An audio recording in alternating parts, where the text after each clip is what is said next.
하는데 좀 덩치 있는 민국이가 오니까 많이 커버가 된 것 같습니다. 네. 여러분 대바벨론 제국을 건설한 사람은 나부폴라살이라는 왕이었습니다. 바벨론의 초대 왕이죠. 이 바벨폴라살 왕의 아들이 느부갓네살, 너부 4살밖에 안 되는 느부갓네살. 여러분 이 바벨론 대제국 사실 86년밖에 지속되지 않았지만 이 바벨론 제국은요 세계사에서도 굉장히 미스테리한 제국이었습니다. 왜냐하면 광대한 제국을 이루고 있었거든요. 그냥 역사적인 몇몇 기록 정도에만 알려져 있다가 이게 고고학적인 발견을 통해서 이 바벨론 성이라든지 아니면 그 바벨론 제국의 모습들이 이 고고학적인 발굴을 통해서 얼마나 대단했는가라는 것들이 또 밝혀졌습니다. 이로 말미암아 이 바벨론 제국이 그 당시에 얼마나 크고 또 지역도 넓고 아주 번영했는가라는 것을 알 수 있는 것이죠. 여러분 그런데 이 대제국의 왕인 느부갓네살이 밤잠을 설칩니다. 마음이 번민하고 마음이 심리적으로 안정이 안 되고 잠을 제대로 이루지 못합니다. 여러분 그냥 일반 서민도 아니고 귀족 정도도 아니고 여러분 바벨론 제국의 왕이라면요 후궁이 한두 명이었겠습니까? 자기 마음이 좀 꿀꿀할 때 뭐 그냥 그때 다르겠죠. 후궁들이 워낙 많으니까 그냥 좀 마음에 내키는 후궁을 좀 들라 하든지 아니면 최상급 포도주를 마시면서 좀 기분을 달래든지 악단들이 제가 볼 때 최소한 여러 개가 준비되어 있지 않을까요? 오늘은 A 악단, 걔네들 별로야. C 악단, 얼마든지 그럴 수 있었겠죠. 예, 어쩌면 또 잠을 잘 유도할 수 있는 이런 약재라든지 얼마든지 가능할 것 같은데 그와 같은 것들도 사실은 소용이 없을 만큼 또 실제로 소용이 없었던 것처럼 보입니다. 왜냐하면 마음이 번민해서 잠을 잘 이루지 못했기 때문이죠. 그렇다면 여러분 왜 이 느부갓네살 왕은 잠을 제대로 이루지 못했을까? 왜 이 대제국 왕이 이렇게 밤잠을 설쳐야 했을까? 우리가 같이 한번 알아보면서 하나님의 은혜를 나누고자 합니다. 여러분 2장 1절 우리 같이 한번 읽을까요? 네, 다니엘 2장 1절입니다. 다 같이 읽겠습니다. 시작. 느부갓네살이 다스린 지 2년이 되는 해에 느부갓네살이 꿈을 꾸고 그로 말미암아 마음이 번민하여 잠을 이루지 못한지라. 아멘. 여러분 이 다니엘서 2장은요. 사실 이 2장 1절이 사건의 출발이자 핵심입니다. 대제국의 왕이 마음이 번민해서 잠을 이루지 못하는 상황. 그냥 한 번 정도 잠을 설치는 이 정도가 아니라 아예 잠을 이룰 수 없는 상태에 지금 빠져 있는 겁니다. 느부갓네살이 다스린 지 2년이 되는 해라는 걸 보니까 이 느부갓네살이 BC 605년에 왕으로 등극했거든요. 그러니까 BC 603년인 것을 알 수 있는 거죠. 거의 지금으로부터 한 2600년 정도 전의 이 사건입니다. 그런데 여러분 이 느부갓네살이 꿈을 꿨는데 꿈의 내용이 뭐냐면요. 커다란 신상, 어떤 신의 형상을 사람 모양이긴 한데 완전히 사람은 아닌 것 같고 어쨌든 사람 모양이긴 한데 신을 나타내는 큰 신상에 관한 꿈을 꿉니다. 나중에 다니엘이 이 느부갓네살 왕의 꿈을 해석을 해주거든요. 해석을 해주는데 그 해석을 보니까 느부갓네살이 꿈을 딱 꾸고 보니까 머리는 금으로 되어 있어요. 가슴하고 두 팔은 은으로 되어 있습니다. 배와 널쩍다리는 노스로 되어 있고 그리고 이 종아리는 철로 되어 있어요. 그리고 발은 철과 진흙으로 이렇게 같이 섞여 있는 발. 지금 그런 꿈을 꾼 거죠. 그 이제 다니엘이 물론 하나님의 도우심으로 해석을 해주는데 이 머리는 금으로 된 머리는 바로 느부갓네살 왕 당신입니다. 왜냐하면 이 금신상이 각각이 나라들을 의미한다고 지금 다니엘이 해석을 해주고 있거든요. 이건 느부갓네살이자 그의 제국 바벨론 제국을 얘기하고요. 가슴과 두 팔 어는 그 당시에 메데 바사, 이게 미디아라는 왕국과 바사국이라는 이 왕국이 처음에는 왜냐하면 같은 종족이기 때문에 그냥 같이 있다가 나중에 이 바사국이 통일합니다. 우리가 잘 알기로 페르시아라는 게 이 메데 바사 왕국과 뭐 거의 유사한 용어로 이렇게 이해하시면 될 것 같고요. 배와 널쩍다리는 헬라 그리스 제국 알렉산더 대왕을 필두로 한, 그리고 종아리 철로 된 종아리는 로마 제국, 그리고 이제 진흙과 철로 같이 섞여 있는 이 발은 그 로마 제국 이후에 등장하는 수많은 제국들 혹은 나라들, 뭐 이렇게 해석을 해주었습니다. 한마디로 지금 다니엘에 속한 제국은 어느 제국이죠? 바벨론 제국이잖아요. 지금 현재 제국을 누가 삼킵니까? 페르시아 제국이 삼킵니다. 그럼 페르시아 제국은 또 누가 삼킵니까? 그리스 제국, 그러니까 알렉산더 대왕이 삼킵니다. 그럼 이 그리스 제국은 누가 삼키죠? 로마 제국이 삼킵니다. 그러니까 이 제국들이 일어나기도 하고 넘어지기도 하고 망하기도 하고 하나님이 이렇게 세우기도 하고 망하기도 하는. 여러분 지금 다니엘은요 포로로, 유대인 포로로 바벨론 제국에 잡혀와 있었습니다. 물론 그리고 이제 이 바벨론 왕립 학교에 입학을 해서 고위공직자의 길을 걷고 있는 거죠. 그게 우리가 1장에 살펴본 내용이었잖아요. 지금 어느 정도 시간이 그렇게 많이 지나진 않았지만 어쨌든 지금 역시도 그는 나름대로 바벨론에서는 좀 잘 나가는 그냥 노예 정도가 아니라 포로로 잡혀왔음에도 불구하고 그냥 일반 공무원도 아니고 고위 공무원 삶을 살고 있습니다. 이런 상황에서 하나님께서 그 바벨론 제국의 왕에게 이 꿈을 꾸게 하십니다. 그리고 다니엘을 통해서 해석을 하게 하시죠.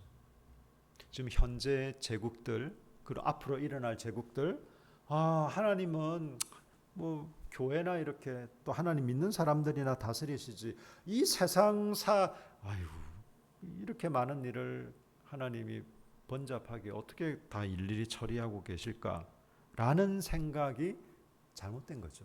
하나님은 세계사 역시도 하나님의 손 안에 있다. 내 손 안에 있다. 지금 말씀하시는 거거든요. 비록 나라들이 세워지기도 하고 넘어지기도 하고 이런 것들이 하나님의 말씀을 따라 이렇지는 않습니다. 자기의 욕망. 여러분 알렉산더 대왕이라 그러잖아요. 그냥 왕도 아니라 Great King.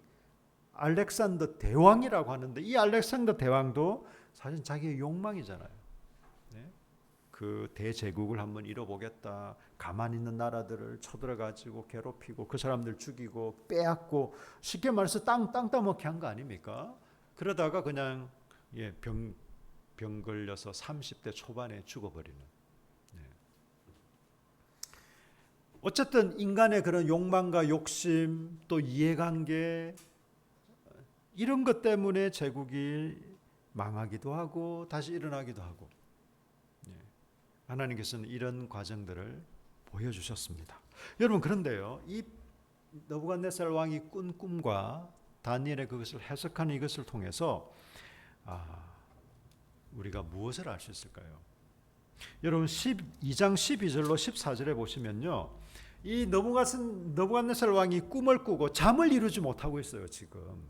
그런데 이 바벨론 제국에 속한 소위 말해서 똑똑하다는 사람들, 서울대 나왔다는 사람들, 박사들, 최고의 지식인들, 지혜로운 사람들, 이 사람들이 느부갓네살이 꾼 꿈을 해석하지 못합니다. 그래서 어떻게 해요? 다 죽여버려라. 내가 꾼 꿈 하나 제대로 해석하지 못하는, 내 잠도 제대로 자지 못하게 하는 이런 놈들은 필요 없다. 다 죽여버리라고 그럽니다. 여러분 12절에 보세요. 왕이 이로 말미암아 진노하고 통분하여 바벨론의 모든 지혜자들 다 죽이라 명하니라. 왕의 명령이 내림에 지혜자들은 죽게 되었고, 이미 죽인 게 아니고 이제 앞으로 죽게 될 거라는 거죠. 다니엘과 그의 친구들도 죽이려고 찾았더라. 여러분 왕의 명령이 떨어지면 어떻게 될까요? 그거 뭐 시간 날 때 뭐 하죠. 여러분 그렇게 되면 어떻게 되죠? 죽는 거죠. 왕의 명령이 떨어지면 그 즉시 시행입니다. 그 즉시 시행. 왕이 얘기했습니다. 바벨론에 있는 모든 지혜자들 다 죽여라. 이제 왕의 군사들이 그 지혜자들을 가가호호 집집마다 방문을 하겠죠. 끌어내겠죠. 죽일 거예요. 14절 보세요. 그때에 왕의 권위대장 아리옥이 바벨론 지혜자들을 죽이러 나가며 다니엘의 명철하고 슬기로운 말로, 이 아리옥이 아마 당연히 왕의 권위대장이니까 이 명령의 총책임자겠죠. 야 아리옥, 예 왕이시여, 이 바벨론이 쓸모없는 지혜자들, 이 자식들 이거 다 그냥 죽여버려. 인정사정 볼 거 없어. 누구도 예외 둘 거 없어. 무조건 다 죽여. 나라 국적 상관없어. 나이 상관없어. 아마 그렇게 명령을 했겠죠. 그래서 이 왕의 권위대장 아리옥이 그걸 시행하려고 하니까 다니엘이 찾아가서 얘기하는 겁니다.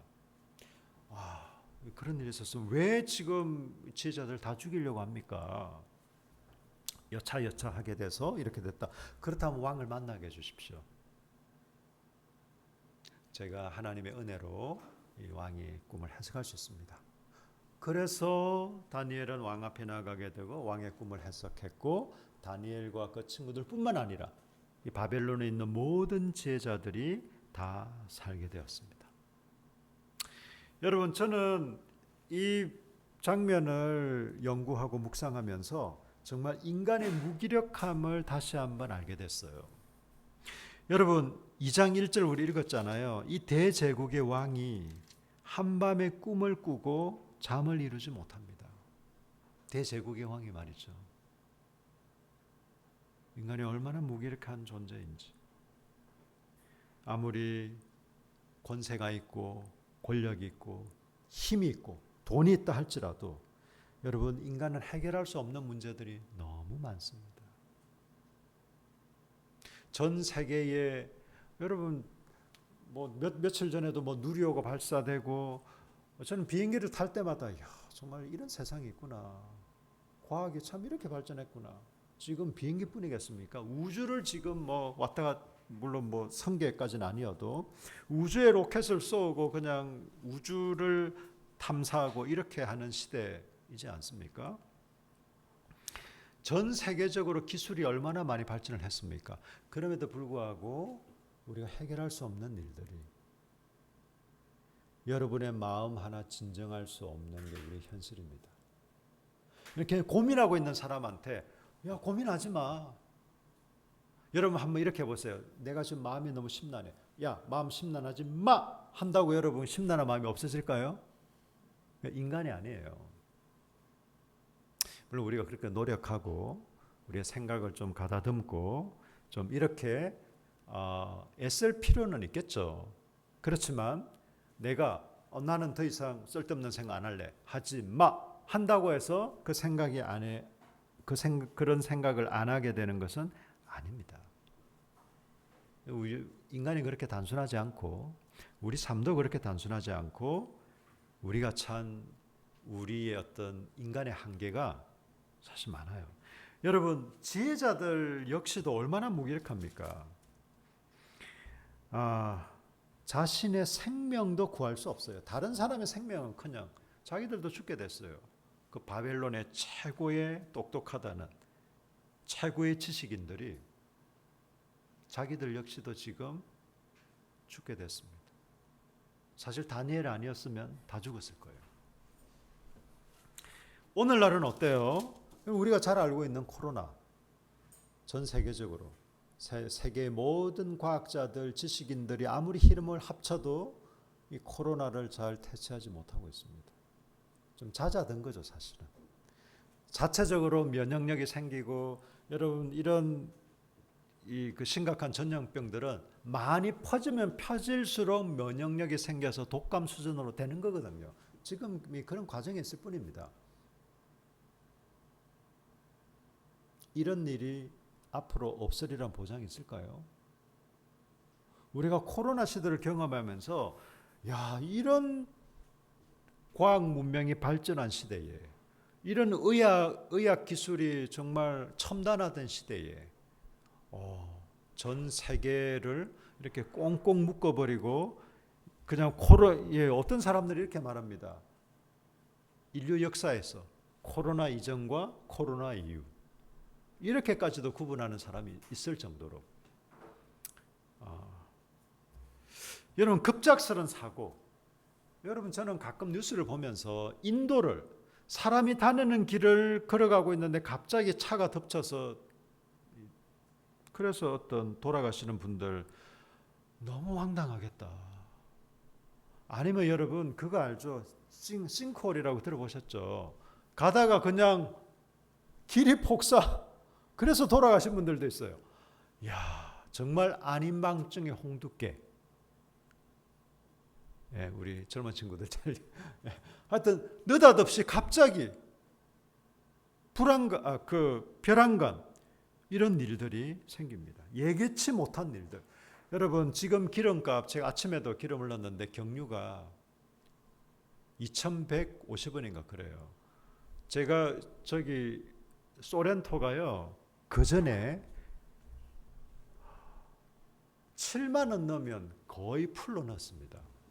오늘 12만 5천 원 넣었습니다.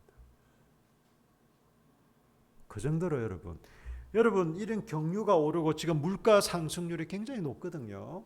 이런 게 여러분 여러 가지, 물론 한 가지 이유만은 아닌데 우크라이나 전쟁이 굉장히 큽니다.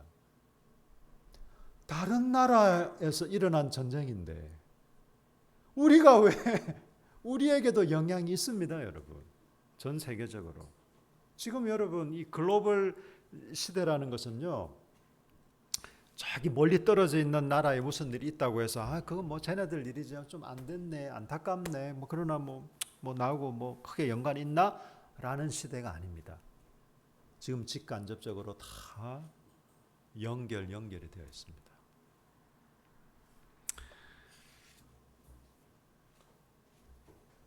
저는 마지막으로 오늘 설교 제목, 우리 같이 한번 읽을까요? 설교 제목 시작. 결국 이 다니엘 2장을 통해서 하나님은 무엇을 말씀하시려고 할까? 인간의 나라들, 인간의 제국들을 하나님이 물론 세우기도 하시고 폐하기도 하십니다. 그런데 이 인간 나라들은요, 결국 인간 나라일 뿐이라는 것을 얘기하고 있습니다. 제국들이 화려한 것처럼 보이고 아주 강력하게 보이긴 하겠지만 시간이 지남에 따라서 없어지기도 하고 또 그것을 대체하기 위해서 또 새로운 제국들이 생겨나기도 하고, 그냥 인간 나라는 인간의 힘과 지혜로 그냥 이렇게 나타나기도 하고 없어지기도 하고 그럴 뿐이다. 그게 하나님의 의를 이루는 것도 하나님의 뜻을 이루기 위해서도 아니고 자신의 욕망과 욕심이 동기가 되어서 땅 따먹기 한번 열심히 하려고 하다가 그냥 천지를 돌아다니다가 그냥 죽어버린 알렉산더처럼 그런 게 인간 나라들이다 라고 얘기하고 있습니다. 대신에 하나님은 이런 세계사 속에서도, 이런 우리의 인간의 역사 속에서도 하나님의 나라를 세우고 계신다라고 말씀하고 있습니다. 여러분 2장 44절 우리 같이 한번 읽어볼까요? 다니엘 2장 44절입니다. 자, 우리 같이 한번 읽겠습니다. 시작.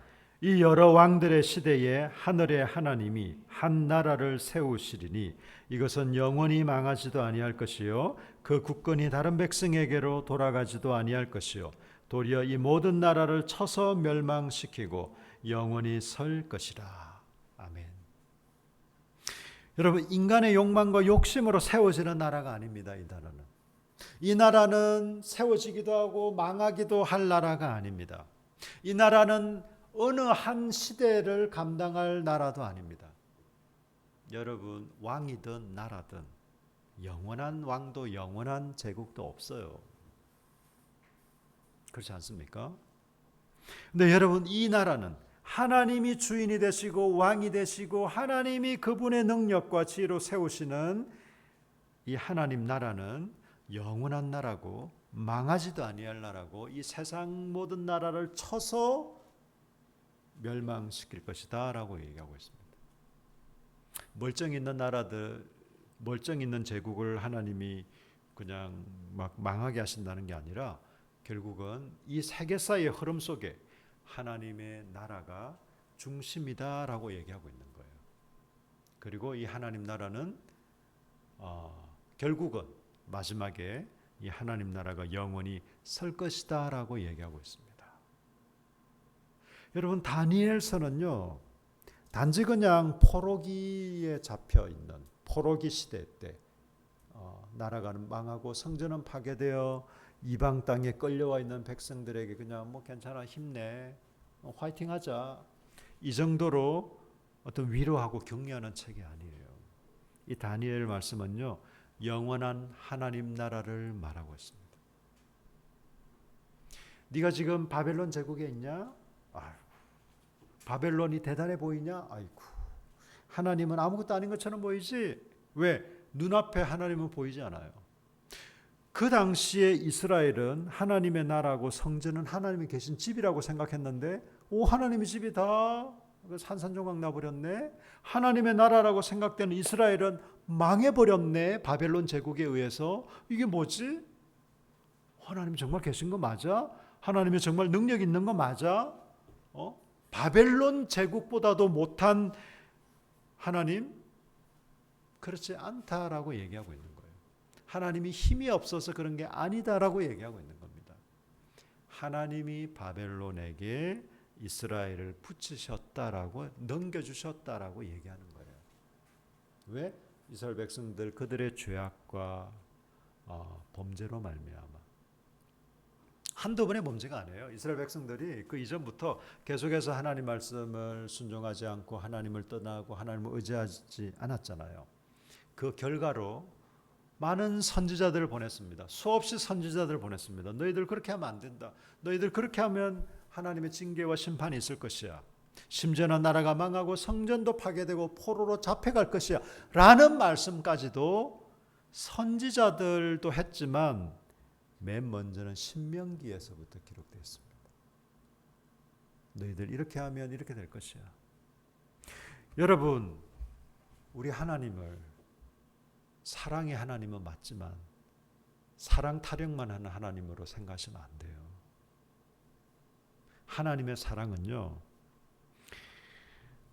진실한 사랑입니다. 그리고 무서운 사랑이에요. 우리가 뭔 짓을 하든 하나님, 뭐 좋으신 하나님인데 뭐, 우리 사랑해 주시는 하나님인데 뭐, 라고 생각하시면 여러분이 생각하는 사랑에 하나님을 끼워 맞추지 마세요. 하나님은 이스라엘을 망하게 하시면서까지, 성전이 박살나게 하시면서까지, 당신의 사랑하는 자녀들이 포로로 잡혀가서 죽고 포로 생활을 하기까지 사랑하시는 분이십니다.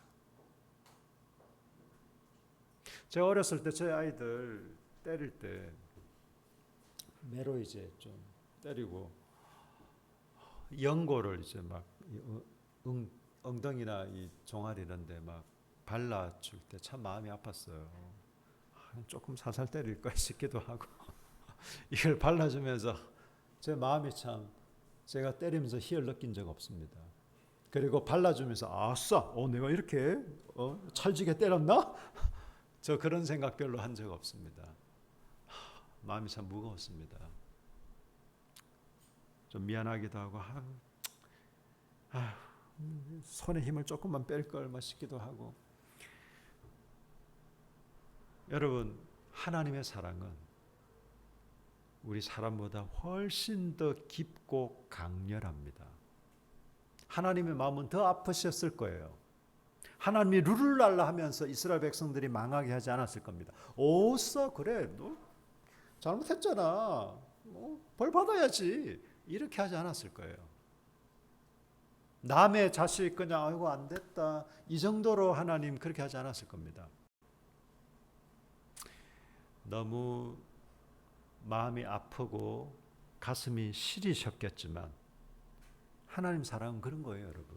여러분 하나님 사랑을 그냥 언제나 날 바라만 보시는 분, 내가 어떨지라도, 내가 무슨 짓을 하고 뭐 어떻게 살지라도 늘 나만 바라보고 나만 위로해주고 나만 감싸주시는 분, 그건 여러분이 만들어낸 우상입니다. 그건 하나님이 아니에요. 적어도 성경이 말하는 하나님은 아닙니다.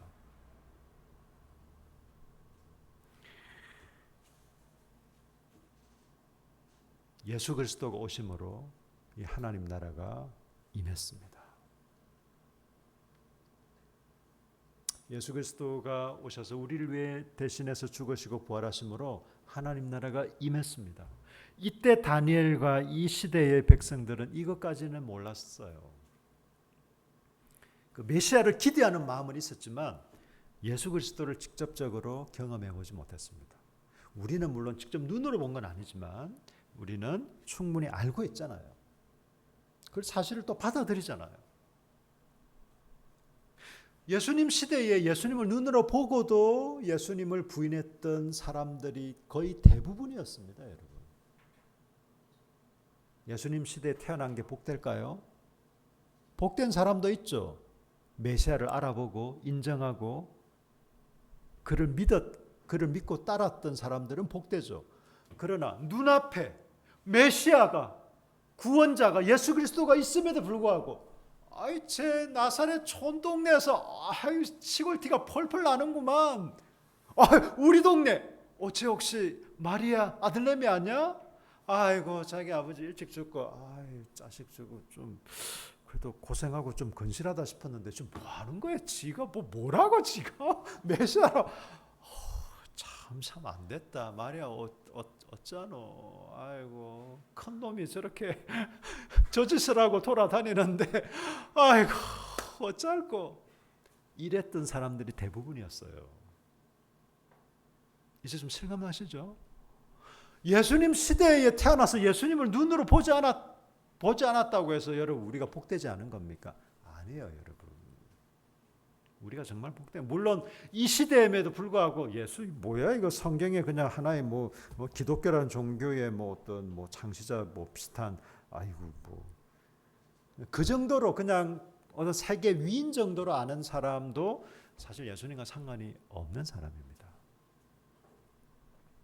예수 그리스도가 오시고 우리를 위해 죽으시고 부활하심으로 말미암아 하나님 나라가 임했습니다. 물론 아직 완성된 것은 아닙니다. 그래서 여러분 우리가 좀 답답할 때도 있어요. 아니 하나님이 우리의 왕이실 뿐만 아니라 온 우주의 왕이시지 않습니까? 하나님이 온 세상을 다스리지 않습니까? 근데 이게 뭡니까 이게? 기름값이 왜 이리 올라요? 제가 지금 막 계속 기도하고 있는 게 왜 이리 응답이 잘 안 돼요? 사고는 왜 나? 내가 원하는 대로 왜 안 돼? 이런 답답한 마음이 들 때 있어요. 또 어떤 경우는 우리가 주눅들 때도 있어요. 역시 뭐니 해도 머니가 최고야. 돈 앞에 하나님도 아마 돈 앞에서는 어쩔 수 없을걸? 이런 자괴감이 좀 들 때도 있어요. 우리는 아무것도 아닌 것 같고 세상이 우리를 그냥 막 삼킬 것 같고. 여러분 기억하십시오.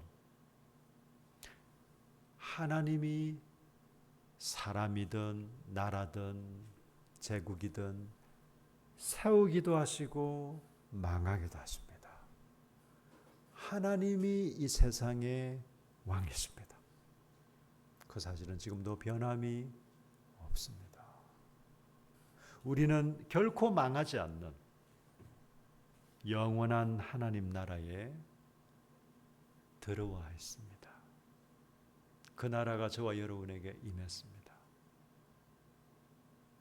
우리가 이 믿음과 소망을 따라 살아야 되지 않을까요? 제가 여러분 아침에 물론 이런저런 이유로 오늘 임 집사님은 뭐 하여튼 또 누구를 좀 케어해야 된다고 못 오시고 또 이래저래 이런 걸 보면서 또 아까 우리 수명제 얘기한 것처럼 좀 휑한 횡한 이런 걸 보면서 마음이 좀 답답하기도 했지만 여러분 지금 우리 앞에 눈앞에 펼쳐지는 이런 현실 때문에 우리 주눅들지 맙시다. 당당하십시다. 믿음으로 살아가십시다. 믿음으로 살아간다는 건 그냥 우리는 뭐 가만히 있고 뭐 그냥 될 대로 되라 이렇게 사는 게 물론 믿음으로 사는 건 아니죠. 우리가 열심히 노력도 하고 애도 쓰고 계획도 세우고 때로는 치열하게 살아갑니다. 여러분 저도 교회 일을 하면서 여러분 룰루랄 하지 않아요. 저도 설교 준비하면서 여러분 그냥 가만히 그냥 몽롱한 상태로 가만히 있으면 설교가 작성되는 적이 한 번도 없었어요. 여러분 공부할 때 쉽나요? 공부가 재밌어요? 이런 또라이들이 가끔 있긴 하지만 그게 쉬운 게 아니에요. 여러분 일하는 게 그냥 너무 즐겁게 해서 그렇게 일합니까? 저도 한 번씩 일하잖아요. 노가다 현장에서 정말 여름이 겨울보다 2배는 힘들다는 걸 느끼고 있습니다. 제가 어쩔 때는 이번 주에도 한 이틀 일했어요. 이번 주 일하면서 무슨 생각이 들었냐면 이 생각이 들었어요. 내가 목사로 살아가는데 내 주업이 목사인데 내가 지금 이 노가다 현장에서 이렇게 살아야 되나? 약간 좀 서글픈 생각이 들었어요. 늘 서글퍼하지는 않습니다. 아침 6시 반까지 현장을 갔어요. 열심히 일한 것 같은데 10시예요. 그때 느꼈던 절망감. 내가 열심히 일했는데 이제 점심때쯤 됐을까 싶었는데 이제 10시야. 한 11시 반쯤 점심 먹고 한 5분, 10분도 안 돼서 바로 일을 시작합니다. 시간이 많이 지난 것 같은데 2시도 안 됐어. 우리 사장님이 얘기를 들으시면 조금 기분 안 좋아할는지도 모르겠지만 시간은 왜 이렇게 더디 가는 거야? 그리고 땀은 왜 이렇게 나는 거야? 사우나에서 흘리는 땀보다 훨씬 육체적으로도 좋은 땀이긴 하지만 몸으로 하는 일이 쉽진 않구나. 여러분 절감합니다. 우리 앞에 삶이 녹록하지 않습니다, 여러분. 민국 형제의 일이 쉽겠습니까?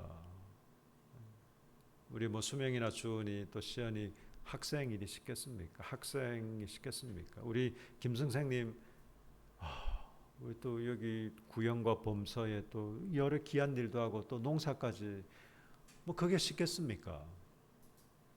우리에게 주어진 삶이 녹록하지 않습니다. 그렇지만 여러분, 영원한 하나님 나라에 우리가 속했다는 것을 기억하시고 저와 여러분의 생사화복, 우리의 삶을 주장하시는 분이 하나님이시라는 걸 여러분 꼭 기억하시고 인정하시길 축복합니다.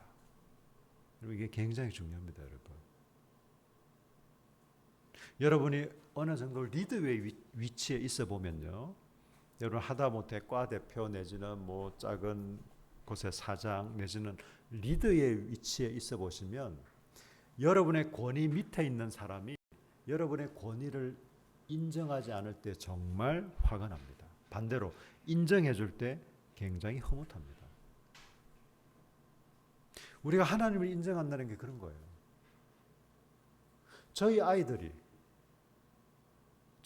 말이죠, 어떤 자기 공부와 관련해서 지나간 아저씨한테 아저씨 이번 학기 50만 원이 좀 필요한데 아저씨 제발 도와주세요. 이러면 제 마음이 너무 슬플 것 같아요. 지 애비가 살아있는데 지나가는 아저씨나 뒷집 아저씨한테 아버지, 야, 그 네 아빠한테 얘기해라. 우리 아빠 모르겠어요. 너무 마음이 아플 것 같아요, 제가. 여러분이 하나님을 인정하지 않는다는 건 그런 거예요. 정말 하나님을 개무시한다는 것은요, 하나님 너무 마음이 힘드실 거예요. 우리 하나님이 인정하신 저 여러분 되시길 예수님 이름으로 축복합니다. 아멘. 우리 한번 기도하시겠습니다. 하나님 나라에 속한 것을 알고 우리가 이 땅을 믿음으로 살아갈 수 있도록 담대하게 나아갈 수 있도록 우리 다 같이 통성을 함께 기도하겠습니다. 오 주님 감사합니다. 저를 이 영원한 나라에